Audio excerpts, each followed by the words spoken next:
অনেকেই তো বলে সিজারে কিসের কষ্ট, শুধু পেট কাটে।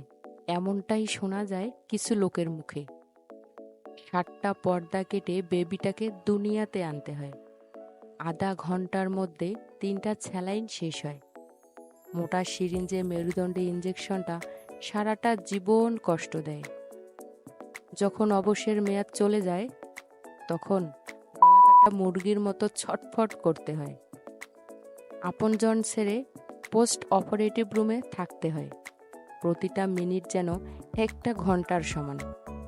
সময় যেন যায় না। প্রিয় মানুষের মুখ দেখার জন্য অস্থিরতা।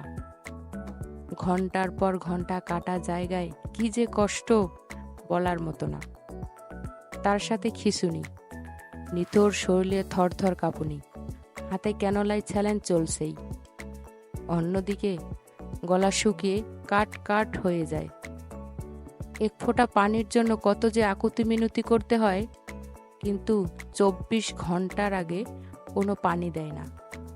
মৃত্যুকে হার মানিয়ে এসে যদি শুনতে হয় পেট কেটে বাচ্চা হলে কিসের কষ্ট, আমি বলি কি, বাচ্চা যেভাবেই হোক না কেন, যার বাচ্চা সেই জানে কতটা কষ্ট যে সহ্য করেছে প্রথম থেকে শেষ অবধি।